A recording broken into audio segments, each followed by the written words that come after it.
Qu'est-ce que vous faites quand la vie devient vraiment difficile? Quand quelqu'un ou quelque chose vous rend malheureux? Ou lorsque votre moi intérieur crée ses propres barrières qui vous empêchent de progresser? Eh bien, aujourd'hui, le deuxième jour de mois d'Iyar, l'anniversaire de la naissance du Rebbe Marash, le quatrième des Rebbe de Chabad, le Rebbe Shmuel, il nous enseigne une approche extraordinaire qui comment faire face à ces dilemmes. Mais avant cela, disons ensemble un chapitre de Tehillim pour nos chers frères et sœurs à travers le monde.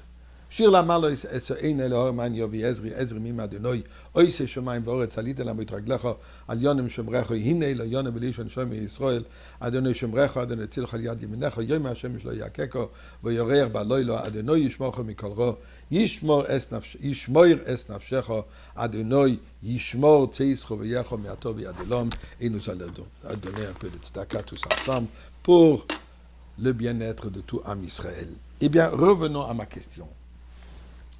Comment est-ce que, en bon franglais, vous dealez? Comment vous faites face aux problèmes de la vie? Eh bien, certaines personnes, quand ils ont un défi qui est trop difficile, ils choisissent tout simplement de l'éviter.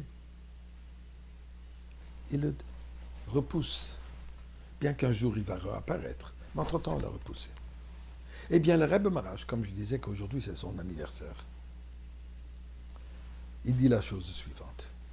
Le monde dit que quand on ne peut pas ramper sous un obstacle, il faut essayer de le franchir, d'y aller par-dessus.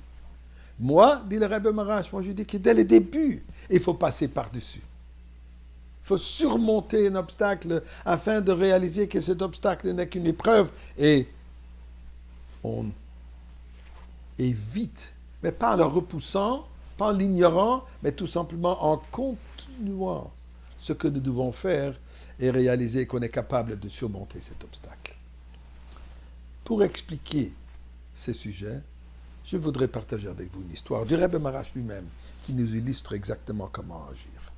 Eh bien, durant les années 1879-1880, il y avait une grande vague d'antisémitisme dans la Russie.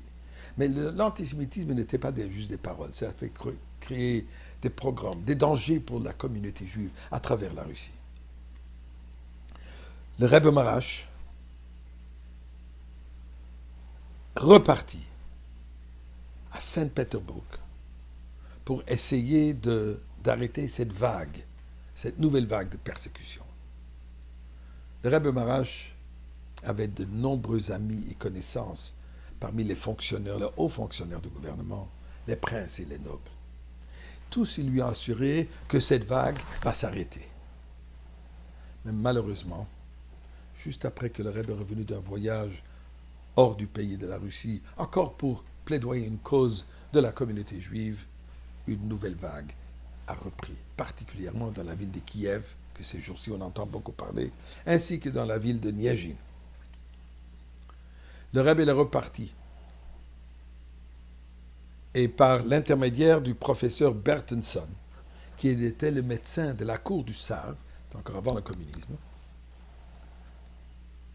et il a pu obtenir immédiatement un rendez-vous avec le ministre de l'Intérieur.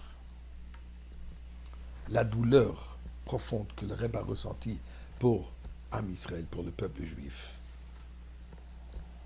Le Rebbe est allé jusqu'à reprocher le ministre de ne pas avoir tenu sa parole pour réprimer les flambées antisémites.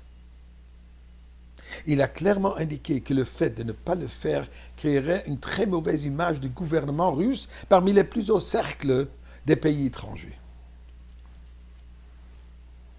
Durant la rencontre, le Rebbe Marash, le Rebbe Shmuel, a mentionné qu'il avait reçu de nombreuses lettres des personnalités à travers le monde, des banquiers, d'autres pays, qui avaient une influence internationale. Et eux voulaient tout savoir comment réagir face à cette réalité de cet antisémitisme, de cette vague de pogroms à travers la Russie. Le ministre qui regarde le Rebbe, il dit « Et qu'est-ce que vous leur avez répondu ?» Et le Rebbe Marash de dire « Pour l'instant, je n'ai pas répondu. J'attends voir quelle sera la réaction et quelles seront les actions de la part du gouvernement. » Le ministre, maintenant furieux, dit, est-ce que vous êtes en train de menacer et intimider le gouvernement russe? Est-ce que vous êtes en train de s'aimer une révolution? Et le Rebbe lui dit, il ne faut pas regarder mes paroles comme une tentative d'intimidation. Au contraire, considérez-les plutôt comme un fait sérieux avec lequel il faut compter. Car cette préoccupation est partagée par les capitalistes et les grands hommes même du monde non juif. Par rapport à la deuxième question, s'il y aurait une révolution, ce sera dû aux inactions de la part du gouvernement. Le Rebbe immédiatement a été mis en état d'arrestation. Après 3 jours, il fut appelé par le ministre avec une promesse que tout va s'arranger. Eh bien, ça c'est la Chatri la Rebbe. Nous aussi, on veut surmonter la barrière du Galout et arriver immédiatement à la Géoula finale avec Mashiach.